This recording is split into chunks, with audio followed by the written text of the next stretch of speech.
with the Monster Hunter Wilds Ascendant DLC coming out in the inevitable future, and the recent price reduction of the game, I thought that now would be a good time to make a remastered version of both of my Chargeblade guides and combine all the information from both of those videos into one. Especially now that the base game has finished with all of its title updates and all the extra content. So I hope this guide will be helpful to anyone who watches it, and if I missed any information or was wrong about something, please feel free to comment on what I said or what I missed. Right? If I say something wrong or if I missed something, you know, please say something. But before we get into talking about Chargeblade and how to play it and so on, I think it's very important to understand what kind of weapon Chargeblade is, because it's not really a weapon for everybody. So I think it's really important to understand what type of weapon you're playing. And the way that I describe Chargeblade is that of a Swiss Army knife, or a hybrid weapon, where it combines aspects of different weapons into one. It has a similar big damage move like Greatsword. It also has really good stun power like the hammer, but not as consistent as hammer, but it can still be kind of consistent. It also has similar mobility and defensiveness like Sword and Shield, and it also has a resource balance like Switch Axe, though, you know, Switch Axe has a gauge, Chargeblade has not a gauge, but whatever. Point is, it has a similar resource balancing. Basically, it makes the weapon very versatile. That takes a lot of getting used to, but once you do, it feels very amazing to play, and it makes you feel super powerful. You feel like God once you master this weapon. And lastly, a lot of the information that I will be talking about, well, I say a lot, but some of the information I'll be talking about, more of like the very kind of specific stuff that the game doesn't really tell you. I will be taking that information from this website called mhchargeblade.net. It is a very, very good website that I will link in the description. It basically goes into all of the really fine details about Chargeblade and also even the basics. So I'd say that if you want a written version of like a Chargeblade guide, not exactly what I'm going to say, but more or less some of the stuff I'm going to talk about, then that website is perfect. It basically, well, it just tells you everything you need to know really in written form. So I'd say go check it out. To start with the basics, Chargeblade has a few icons to keep note of. There's a sword, shield, axe, and file icons. Each represent different parts of the weapon that can be powered up or charged. I'll be using the word charged a lot, so you charge your weapon, Chargeblade. Makes sense, right? Focusing on the files, since they're the most important part of the weapon, there's two different types for Chargeblade. There's impact and elemental. Some weapons have impact, others elemental. When you're crafting weapons, it'll tell you, right? If I go into my equipment settings here, if I can figure out where my equipment settings are, here we go, equipment info, you can see that a weapon will have all its stats, and then it'll say file type impact or file type element. These file types are important to know because they'll make your hunts simpler. Simpler in the sense that you know what the file does and you're not struggling to be like, wait, what does this do again? To start though, or at least talking about each individual file, it's important to discuss their similarities because they do have similarities. One, they both don't consume sharpness when they explode. They both also cannot critically hit when they explode. Both of them can break parts. Both of them have their damage increased if the shield is charged. And both of them also have their damage changed depending on the attack, meaning that higher damage attacks or bigger attacks will tend to have the files do more damage. As for their individual differences, impact files are capable of stunning monsters. As you can see, the cart was stunned. They deal damage independent of monster's toughness. As you can see, the back of this dummy is tough, So if I smack it, I don't do a lot of damage. But if I hit it with a file attack, it will... the damage number will shine yellow, meaning that it was a successful damage hit. So it will deal damage independent of where you hit the monster. The SAED explosion, or Super Anti-Elemental Discharge, shoots off in a straight line, as you can see. And lastly, the damage of impact files is boosted by your attack value and the artillery skill. As for elemental files, firstly, they cannot stun monsters. So if I were to attack this training dummy, I can dump all the files I want. The monster will never get stunned. As you can see, they deal damage also based on the elemental weakness of a monster. So, you know, if a monster is weak to fire and using a fire elemental charge blade, your monster that you're fighting will meet the flames for sure. And lastly, the SAED for the elemental files will shoot out in a V shape. Not the best example because I can't shoot out like a million files, but as you saw, it was more spread out in the elemental file weapon. And finally, or did I say lastly already? Well, finally, the damage of elemental files is boosted by your elemental attack value and hitting elemental weak spots. So overall, quite a lot of information to process when it comes to files, but to put it simply, impact files, they can stun monsters and they deal what I like to say true damage. So they will just do damage regardless of where you hit the monster. Whereas elemental files will just deal a boatload of damage to monsters that are weak to whatever element that you are, or whatever element your weapon is. With all that being said, we can now go into the actual basics of playing the weapon. Alright, going into the actual moveset of Charge Blade. The weapon itself is very simple in sword mode, at the very least. It's a very simple moveset in sword mode. You're going to start fights in sword mode because this is where you're going to be actually able to power up your weapon. And it also allows you to have the most defensive utility. So, you know, stay in sword mode or start in sword mode because you want to power up your weapon so you can actually do damage, right? Axe mode is all about damage. Sword mode is all about utility. So what kind of things can you do in sword mode? Well, you have a triple slash. You have a charge slash. You have a little forward thrust that you can do, or forward slash. You also have a forward thrust that you can do with your shield. And you have a fade slash that you can do in every direction, or at least in the 4 cardinal directions, I should say. If the game lets me go north. Thank you. Of the skills that are most important, or I should say of the moves that are most important, I'd say that the fade slash is the most like useful to learn because it allows you to maneuver without having to waste stamina on dodging. But of course, in terms of like actual powering up the weapon, the charged rising slash is your actual power up move. When you hit a monster with it, you will do this double slash that will eventually cause your weapon to glow. Now right now it's glowing red, but it was glowing yellow for a second there. So when it glows yellow and you hold block and charge your files, it will charge 3 of the 5. When it's red, it will charge all 5. There is a third level called overcharged, where if you just kind of keep going, right, we're at red, but we keep going, see your weapon is now overcharged. Your sword will glow molten, your files are like a dark blinking flashing red, your sharpness bar is also the same, basically telling you, hey, you need to charge your files because if you attack you're just going to bounce off. So you charge and it's all good. As you can see, I charged my files and now they're glowing yellow with little explosions coming out the top. Those are overcharged files, and overcharged files basically don't do anything too crazy except they just make your files do more damage, and when you charge your shield, the amount of time your shield stays charged will increase. I'll explain that all when I talk about the actual charging of the shield. So, going to Axe mode.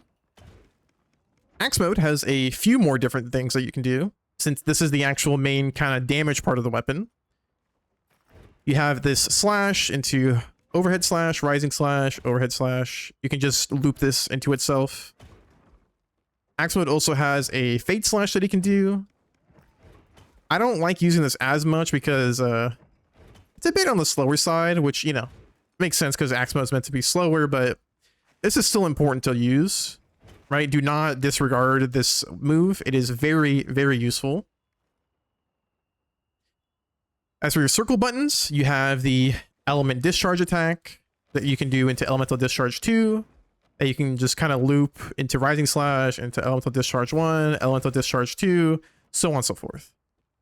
From Element Discharge 2, though, and Element Discharge 1, you can go into Amped Element Discharge, which can go into the Amped Element Discharge follow-up, or as I'm going to call it, Amped Elemental Discharge 2, or just AED. I'm going to be using the acronym just AED, because it's a lot easier than saying Amped Element Discharge all the time. Amped Element Discharge is your main damage move. You can also do it from triangle, circle, and the same with the follow-up, you just press circle. It's going to be like your main way of just doing like a boatload of damage. As for other attacks, you can do this rushing Elemental Discharge, which just goes into Elemental Discharge 2, and so forth. You can morph back into sword mode. And that's more or less it. Well, I guess there's also this dash slam I didn't talk about, but, you know, whatever. However, there is one more move that I didn't talk about. That's because the move is locked behind your shield being charged. So since my shield is not charged, I cannot do the move. And that move is the Super Amped Elemental Discharge. So if I just really quickly charge up my shield...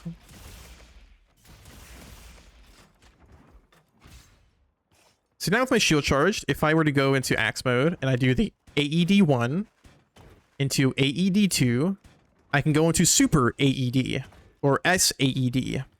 Of course, you can go into SAED from AED1 as well. And this move is basically the Charge Blade's equivalent of the True Charge Slash from Greatsword. It's the super big, high damage, like, anime finisher move. You do it and it does a big explosion and the monster cries because you just stunted on them. This move is very cool. It has a few downsides, but I will talk about that at a later point in the video. So the nice thing about Super AED is that if you do a perfect guard, that's not a perfect guard. Oh, and now my shield mode is gone. Apologies. All right. If you do a perfect guard into SAED, you can hold down on the control stick and press triangle to cancel the Super AED into AED. It's a very neat trick. It makes it so that you don't have to fully commit into Super AED, because sometimes you can be in a situation where you're like fighting a monster and then you do perfect guard and you're like, all right, let me go super, and then the monster like jumps out of the way and you're like, oh damn it, and then you get hit and you die and you're like, ah, darn, I just lost. So that's why, you're fighting and you're like, okay, I'm gonna do this and then I'm gonna cancel it so that way I can like get out of the way last second before the monster shoots a big fireball and kills me. So just a neat little thing to learn, and just keep mindful of when you're perfect guarding, because perfect guarding is very important, and I will discuss that in a bit. So, now that we talked a bit about the actual moveset of the weapon, what about the actual aspects, the charged parts of the weapon, right? What do I get for charging my shield? Well, a few things. For one, a charged shield has a built-in guard. So there's a skill in the game called guard, which basically just, for every weapon that has a shield, if you equip guard, it basically makes it so that you can guard against attacks better.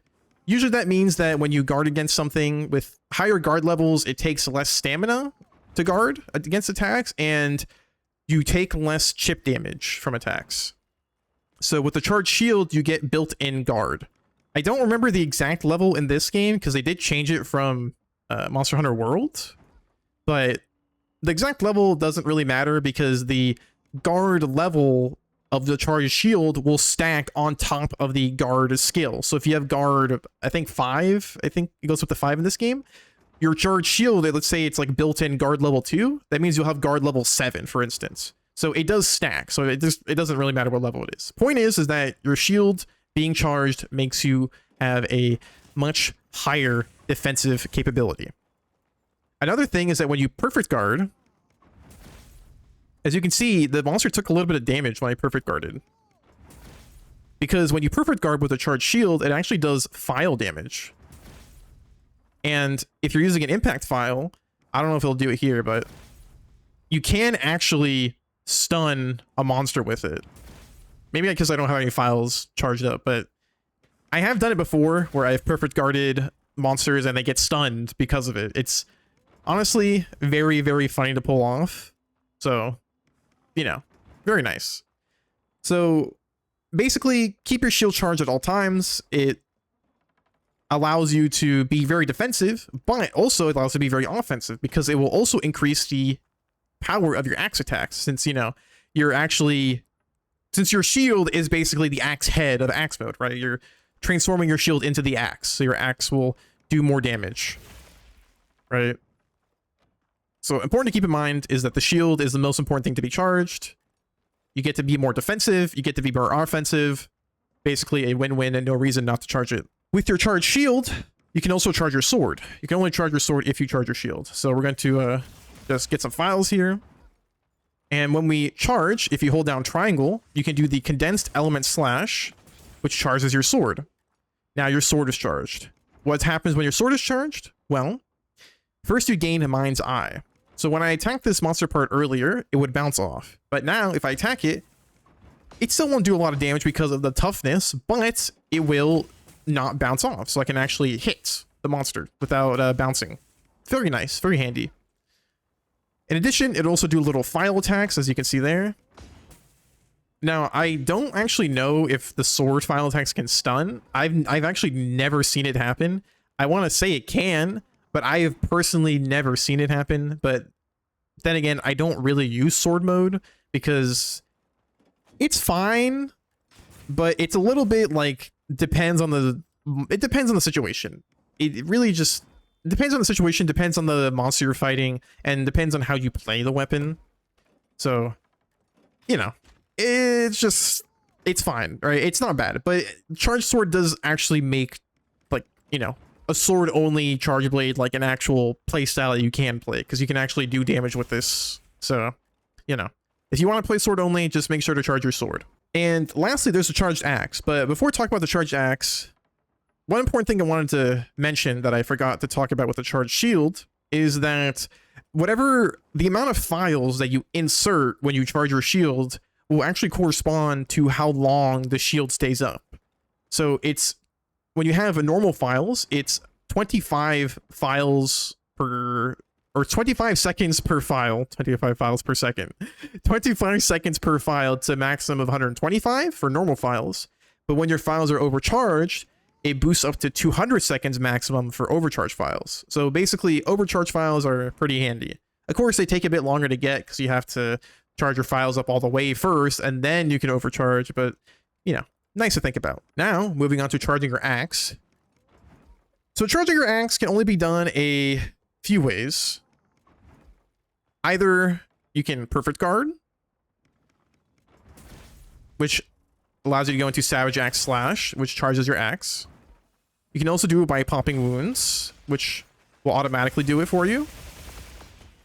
And also blow out your eardrums.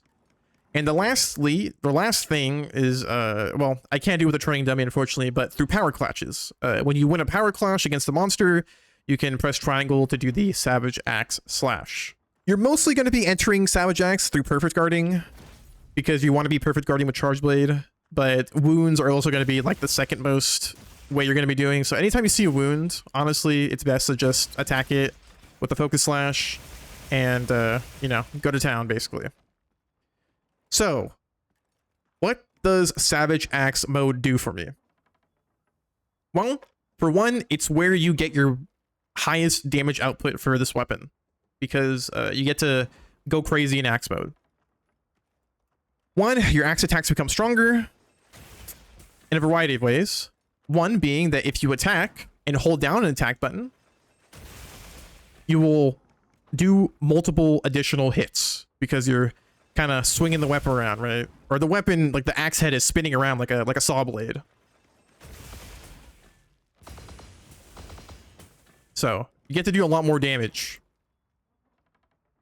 Additionally, when you do Elemental Discharge 1 and Elemental Discharge 2, you'll notice that the phials do not decrease. In normal, without Savage Axe mode, the Element Discharge 1 and 2 will use a phial. But in Savage Axe mode, they don't. Another really nice buff is that when you do the AED and AED2, you'll notice they only used half of a phial, right? I did those two moves, and I only consumed one phial because of it. Because they only consume one. Or they only consume half. As you can see, I have half of a phial. And if I do it again, it's going to consume that other half. So it basically allows you to go really crazy with the phials. So you can do ED1, ED2, into Amped Elemental Discharge 1, into the follow-up, and you just kind of loop this. This is basically like the popular kind of like damage loop, which is just looping AED1 into AED2, into Element Discharge 1, into Element Discharge 2, and you just keep it going. You just keep this going. But as you see, since I don't have Savage Axe mode, if I do Elemental Discharge, it consumes one phial. So very nice. Savage Axe mode, basically very important. You just want to try to have it all the time. Sometimes if you can't get it, that's totally fine. Axe mode is definitely usable without Savage Axe. Please don't get it twisted, right? Some people will say that there's no reason to use Axe mode without Savage Axe, but you can definitely use it, right? As long as your shield discharge, your Axe mode will do more damage, right? Like, see, I did 87 there, but if I charge my shield,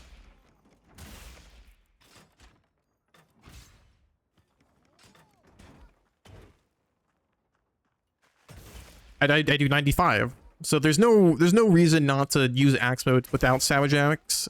It's just a high damage mode in general. So, because, of Amped Elemental Discharge and Super Amped Elemental Discharge.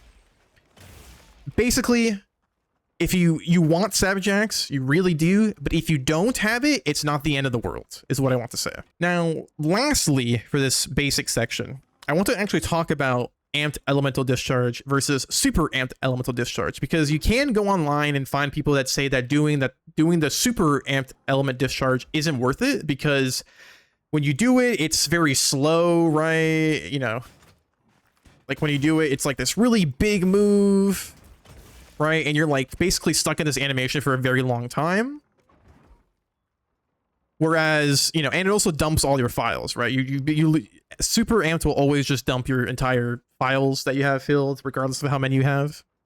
So usually people will say like it's just worth it to do like the AED into the AED follow-up, into the, ED1, ED2, and you just basically do the AED loop is what it's called. And, well, yeah, you can do that. I personally think that SAED is such a satisfying move, and it's very worth pulling, dumping everything into it. However, obviously SAED is a very, like, risky move because of its, very long animation and recovery. So it's basically a, you do it when the monster is, like, knocked down on the ground and they're writhing about. That's when you really want to do it.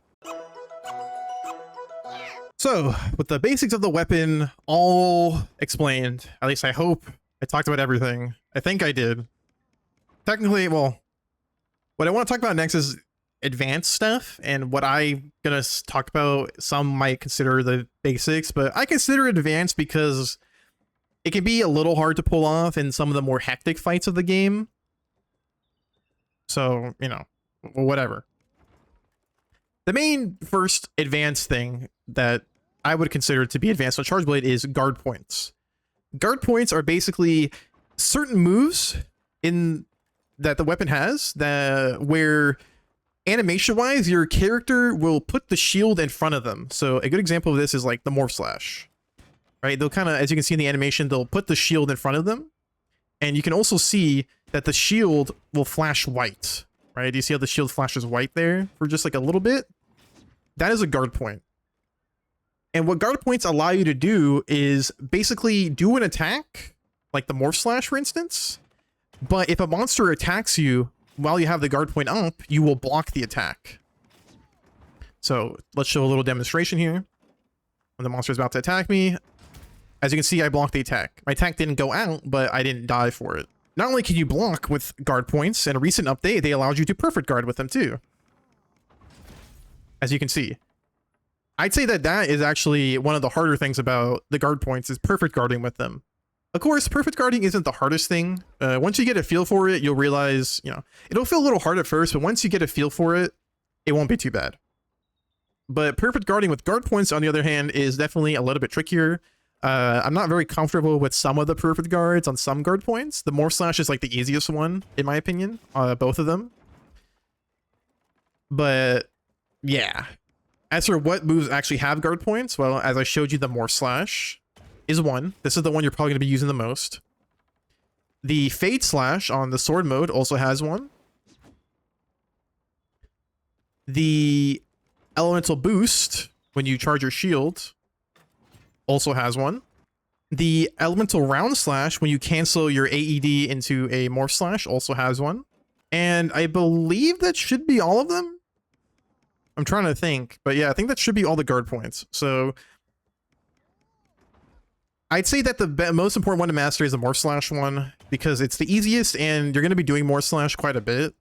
It's definitely a very common way to go into axe mode when you're playing this weapon. So yeah, definitely very important to master Morph Slash into perfect guard, or the Morph Slash guard point. But using like the Fade Slash one is also really good. But yeah, some of these are a little bit trickier, but once you master guard points, you can really just get into the flow of the weapon, and it allows you to really take control of the hunt, because you can much more easily maneuver around the monster, and even sometimes manipulate it to an extent. As for other advanced techniques with Charge Blade, it really comes down to positioning and not overextending. Positioning is an important thing to learn for any weapon in Monster Hunter. It's been like that since the game first came out in like 2001 with the first Monster Hunter game. I think it was 2001. Because when every weapon in the game has like attacks that like you can easily just whiff if you're not actually having your player character directly face the monster, right? But with the introduction to focus mode in Wilds, positioning is a little easier. Well, I say a little, it's a lot easier, because you can, shift your character with the camera this time, instead of, your camera and character being independent. Your camera and character are now dependent with focus mode. So now your positioning is a lot easier to do. Basically, I mean, it's very simple with positioning. You just have to be mindful of where you are and where their monster is, so that, if you're doing an attack and you're like, oops, the monster moved, you missed. Oh, darn it. And then the monster will like, do a charge attack and slam you, and you're like, oh, darn it. I just got hit and I didn't even hit the monster. Same thing when you're charging your weapon, right? If you're charging your PHIALS or your shield, you have to be mindful of where you are, because you can easily just like get hit while doing those things. It's happened to me many times. So basically keep in mind where you are in a fight. If you're far away from a monster, you can easily charge your weapons, or you can charge the different parts of your weapon. If you're close to a monster, just be careful that you don't get hit with like a big AoE move, or like a tail smack, or a leg smack, or a fart attack or something, Lastly, not overextending. Basically, it's very simple. When when you're fighting a monster, don't just like go in and start swinging and let the monster smack you, right? Of course, this monster doesn't do a lot of damage, or the training dummy doesn't do a lot of damage with the settings I have. But when you're fighting like the higher, like 9-star and like tempered and arc tempered monsters, you don't want to like mindlessly just swing into it and die, because they will one-shot you very easily. Another, like, don't overextend is when you're in axe mode and you're doing your amped elemental discharge, right? Don't just throw the super AEDs out, right? Don't just YOLO these, because, you know, these are like very big moves. You know, this is a very big move, so it's, you know, you can very easily just get yourself killed by doing these, you know, just by throwing a YOLO SAED, and a monster will just smack you and you die, right? It is very funny when you do hit it, right? If a monster is like kind of in a position, you're like, oh my god, I'm about to kill it right now, right? You can just throw one out, and it's very funny. But you know, when you're playing with people, I recommend not doing that, because you will more often than not get yourself killed. And I think that should be pretty much all the advanced stuff.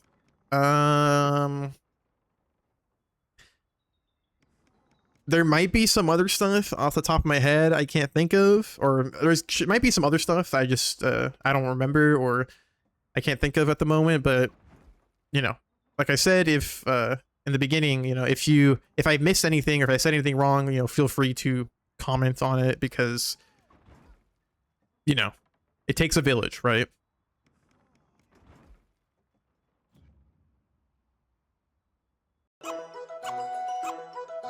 Alright, so for the next part of this video, we're going to be talking about skills. There's a variety of skills that can be used for Charge Blade, but if there are some, you know, what I'd say are like important ones, then first would be Burst, because Savage Axe mode can easily trigger Burst. Offensive Guard, because you're going to be perfect guarding all the time with Charge Blade. So Offensive Guard is basically a free damage up. Personally, I would say that Rapid Morph is also really important. Rapid Morph basically allows you to switch between axe and sword mode very quickly.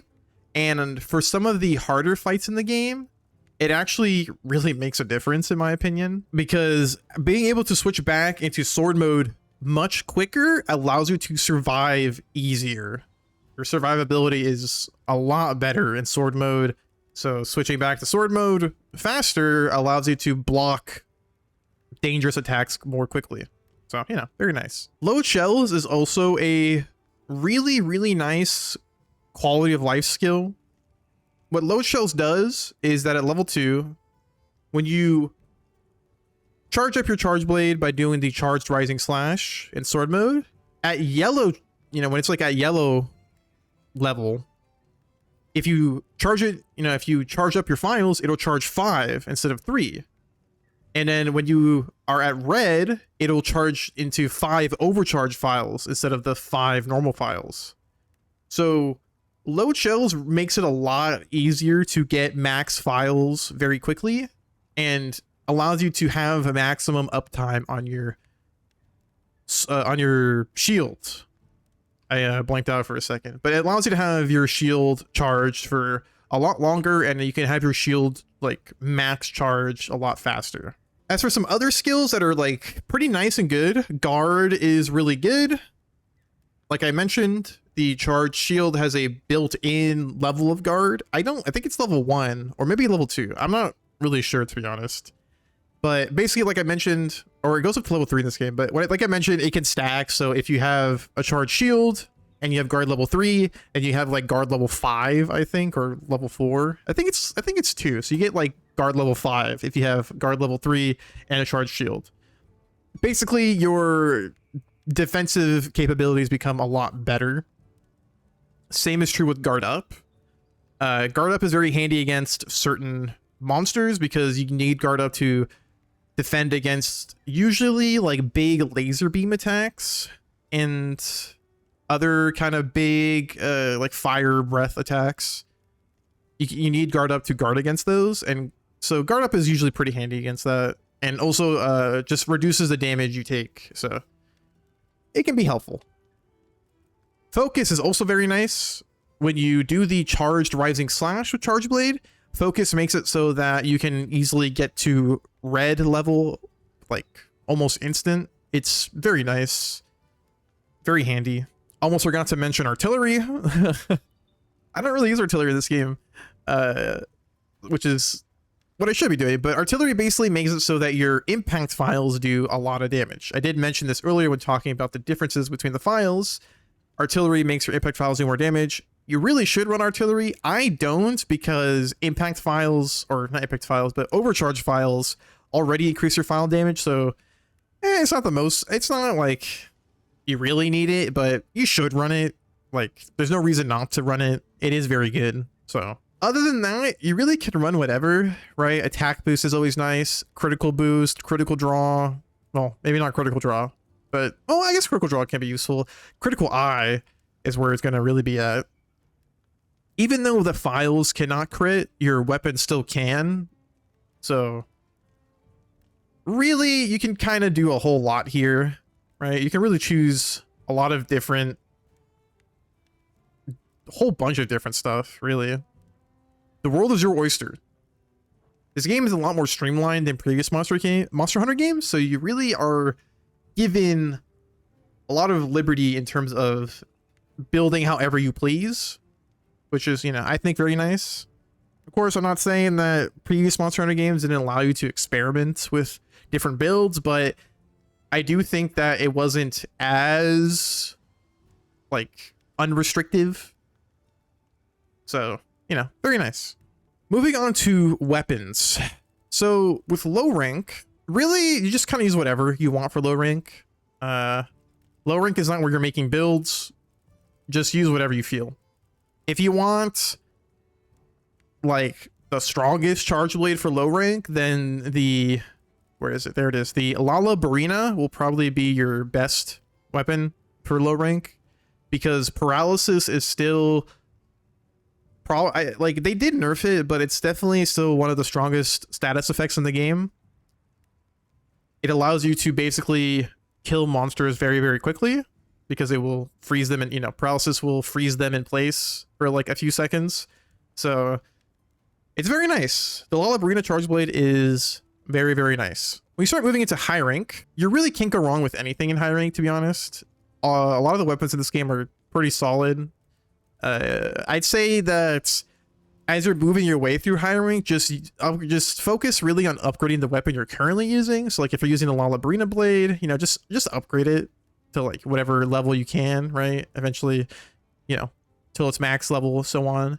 But if you want to experiment with different weapons, then really just, you know, look at a weapon, look at its stats, and more importantly, look at its skill, right? If I look at this Guardian Ebony Charge Blade, hey, look at that. It has offensive guard, it has a 10% crit rate, it has 300 dragon elemental damage, it has elemental file. So this is a pretty solid Charge Blade. And it is. This is actually not a bad one to throw to use, right? If you want to. So really just use whatever you feel. You can't really go wrong with anything. Obviously, there are some weapons that are like a little bit stronger than others, right? Like the Arc Felt is pretty good. The Gore Charge Blade, I think, is also really solid. The Zoshio one is also really solid. Really can't go wrong with, you know, any weapon, to be honest. And that is true even into endgame, right? Endgame is where you can get all these rarity 8s, like max upgrade weapons. All of these are really good, in my opinion. They all do their, you know, they all have typically really good skills. And, you know, typically have, you know, good decoration, like, slots. I think they're all, like, pretty much the same. Like, a 3, a 2, and a 1. Sometimes, I think one of these has just a 3 and a 2, yeah. Oh, well, that's because it's different. Yeah, they all have, like, a 3, 2, 1 decoration slot spread. So, really just use whatever you want. You know, use whatever the monster dictates, right? Like, if you're fighting a Fire Weak monster, you want to make the, you know, new Udra Charge Blade, for instance. Or, you know, the Rathalos Charge Blade, for instance. Really just use whatever you want. But as you're making your way through endgame, you're eventually going to be getting into the Ardean weapons. Right? So you're going to be eventually making these Ardean weapons, which require a bit of farming. But when you do, they are very powerful, right? I, you know, personally have a few. And then eventually, you're going to be able to make up. You're going to make the Gogma Ardean weapons. Of course, the Gogma Ardean weapons are some of the most powerful in the game. Like, especially for element. Definitely like the strongest elemental weapons in the game. As you can see, here's my Dogma 1. This one's really strong, pretty high attack value, pretty nice elemental value. I don't even know if I have anything with higher elemental value. I do. This fire one has 510. But these Dogma Arty weapons are going to be your strongest weapons. Even like their impact versions aren't half bad, though they're more designed for like elemental files. So, you know, just kind of keep that in mind. But they're good. Point is that they're really good. The only downside is that they're very RNG heavy, and farming Gogmazios is painful, to say the least. So, lastly, armor. So, like I said previously for our, you know, the weapons, low rank, you're, you know, low rank isn't for making builds. So, you know, most of these low rank armors don't really have a lot to work with in terms of skills. Really just make whatever is good, right? Like this Guardian Ebony is really good because it has burst. So it's a good early game access for good early game accessibility for burst. But really just make whatever you want. Low rank isn't so hard to that you need to make like a armor set that's like really good for low rank. High rank, however, is where you really get to the nitty gritty, because there is a lot of high rank armor. As I'm scrolling through, you can see there's a lot. As for really high rank, you can't go wrong with a few different sets.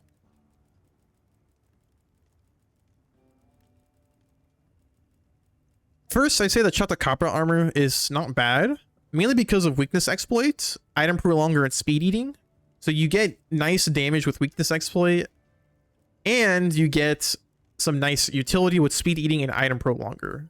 And wide range provides some nice supportive buffs, you know, support if you're playing with people or your friends or whoever. Moving into like mid-high rank, where you're gonna start fighting more more tough monsters, but actually start getting some better armor. The Guardian Fulgur set is also pretty good, mainly because it has Agitator, Maximum Might, and Stamina Surge. So this armor set is kind of built around keeping your stamina up, or as long as you keep your stamina up, you gain a pretty solid like attack boost. So it's a pretty nice armor set. Continuing with the Guardians, Guardian Ebony Odogaron, the high rank version, is a really, really good armor set that is still used even in endgame sets. I still use some pieces of it, especially because they added a mechanic called, I forget what it's called. I just call it over leveling. Basically, you see how some of these armor sets, or some of these pieces that I have like a little plus mark. This is basically like an over leveled set. You basically can level it up to a higher, you know, higher max level, which gives it more defense, but it also I think upgrades the decoration slots on it. So it makes it so that these lower rarity sets that are still good can compete with the more higher rarity, like scarier monster sets, basically. But yeah, the Guardian Ebony set is really, really good. Definitely recommend this with Charge Blade because of burst and burst boost on the set bonus. Very nice skill. Or very nice armor, very nice skill. Very good. Recommend making it. The Guardian Rathalos set is also not half bad. The set comes with, if you're doing the alpha set, it comes with weakness exploit level 5. The beta set comes with level 4, but even then, just weakness exploit is really good. And the set bonus of Scorcher it's fine. You know, you do some additional fire damage, but it's okay. I'd say it's a really solid set to wear. But would I recommend building it for Charge Blade? Not really, but if you have the parts lying around, why not, right? Assuming you don't have the Guardian Ebony set, but, you know, just thought I would let you know. And lastly, another really good sort of like mid-high rank to like kind of endish high rank is the Jin Dahad armor. This armor is really good for a variety of reasons. One, it has Agitator and Weakness Exploit. Agitator is a very nice skill, but more importantly, the armor set bonus for Jin Dahad's Revolt, after you recover, like after you do a power clash, you get a huge attack boost. And since Charge Blade can power clash, and power clash is one way you can get Savage Axe mode, you basically just get this really huge attack boost for Savage Axe mode, and you can do quite a lot of damage. Very good armor set. I also recommend making it. I used it a bit in my playthrough, I think. So, very good. So, moving into end game armor. One of the what I call best armor sets that you can make, quote unquote, is the Gore Magala armor. This armor will definitely give you probably the highest, I'd say maybe not probably, I think it will give you just like the highest damage output of any armor. I don't know if that's 100% true. I've never really looked at the math behind it, but I think it is, question mark. Someone can correct me on that. But basically the Gore set just gives you a lot of very strong offensive power. However, it is a riskier armor to use because of the set bonus it inflicts you with Frenzy. And so when you get inflicted with Frenzy, you know, the whole gimmick with Frenzy is you have to continuously attack the monster so that the Frenzy will change into like, I don't know what it's called, but basically the Frenzy will change into good Frenzy or bad Frenzy. Good Frenzy will give you a huge attack boost. Bad Frenzy will give you a really, I think it gives you a like defensive or like a defense down kind of debuff. Basically, you'll take more damage with bad Frenzy. And so that's kind of the hard part of the Gore armor, is that you have to be very aggressive with this armor set. That way you can get good Frenzy and become very strong. Because if you play really passively with this armor set, you'll get bad Frenzy and die easier. So a good armor set, I definitely use it quite a bit. Because it does have some like defensive stuff with Evade Window and Constitution. But I don't recommend it if you're not very confident in a fight, because you can easily die with this armor set. So, up to you, really. As for other armor sets, the Arc Tempered Apexes plus Arcveld, all of their armor sets are really good. They all provide really nice offensive and defensive buffs. In terms of what I use, I mainly use the new Udra set because it has burst on it. Mainly the helmet and the pants, or the coil. But the other parts of the set aren't half bad. The Uthuna set is also really nice for more like survivability. Rain down when latent power is really strong. Basically, all of the Arc Temper sets are really strong. Really recommend making them. Though the fights are pretty hard, especially Arc Temper Jin Dahad is, well, he's not really hard, he's just kind of annoying. But his is really good. All of it's really good. Arc Tempered Arcveld, also really good. All the Arc Tempered sets are really good. Speaking of our good friend Arcveld, the Arcveld and Guardian Arcveld armors are also really good. Both basically just kind of give you a lot of damage and a lot of survivability in their own different ways. Really, you can't go wrong with either one. It really just depends on, I guess, which one looks cooler to you. Both are pretty similar in terms of like keeping you alive and letting you do damage. Though I think Guardian Arcveld is a little bit better in terms of damage. So, up to you, really. And speaking of survivability, the Zoshia armor is also really, really good and really cool looking. Probably one of the coolest armor sets in the game, visually. But also is a very, very good survivability armor. As you make your way through high rank, eventually you will get to the Final Fantasy XIV collab, where you get the Bale armor and the Omega attire. The Bale armor, unfortunately, isn't designed for Charge Blade. It's designed for Greatsword because of the set bonus is quite literally designed for Greatsword. So, you know. Awesome, right? But the Omega armor set is a lot better because it's a more generalist set. It really, like, it has a, you know, a few different nice offensive and defensive buffs. But more importantly, it has a nice decoration slot spread. So you can really use this armor as a very generalist set and kind of build really whatever you want, to be honest. Because having, you know, 5 level 3 decoration slots is really good. And yeah, just a really good armor. Only downside is that, you know, you have to farm Omega, and Omega is a pretty hard fight. Even the normal Omega, right? Savage Omega is really, really hard, but thankfully you don't have to fight Savage Omega to get this armor, just normal Omega. As I think. Yeah, if I remember correctly, you don't have to, but it's, you know, it's worth it. This armor is really good. It's what I used to fight Gog Mazios when he came out, so highly recommended. And speaking of Big Gog, the GOG Mazios armor is probably one of the best armor sets in the game, or definitely is one of the best armor sets in the game, because it gives you an insane attack boost.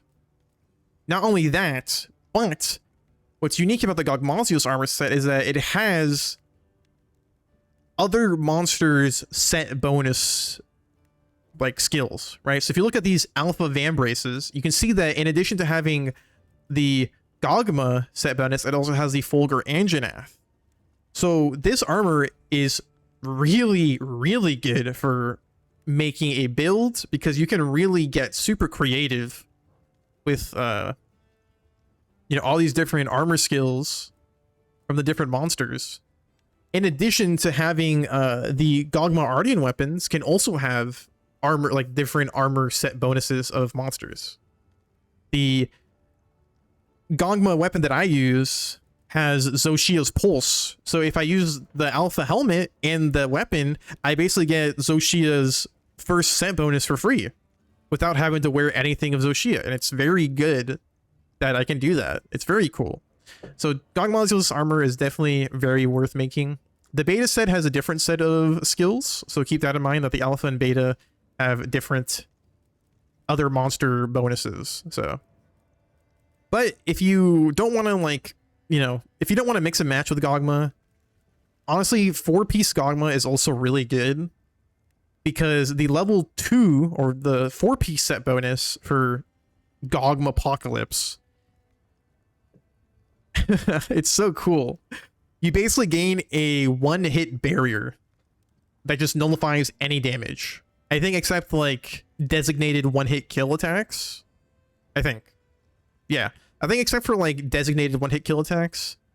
Like Omega's super big beam and GOG Mazios's super big fire breath. It will basically just nullify any attack. 1 hit though, but still nullify any attack. So it's really good and allows you to be like a little bit reckless, but it's very cool. And I believe that should be everything that I wanted to talk about with Chargeblade. Like I said, you know, not to beat a dead horse or speak like a broken record.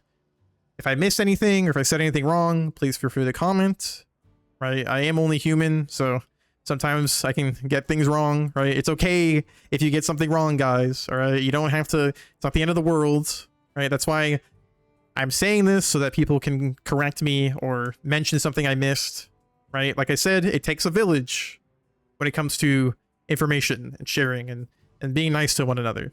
Overall, I hope that my guide was nice, and I hope that you can see that this game is streamlined enough that it really allows you to kind of do whatever you want, right? You are free to experiment how you please. Don't feel locked into a build or play style, right? Don't let some rando on the internet tell you what's good or bad, because Monster Hunter players can be very mean. I've experienced it myself. Just have fun with the game. This is a very fun game. Wilds is very fun. I really like this game. Definitely a top 5 Monster Hunter game. So have fun. Enjoy. And most importantly, happy hunting.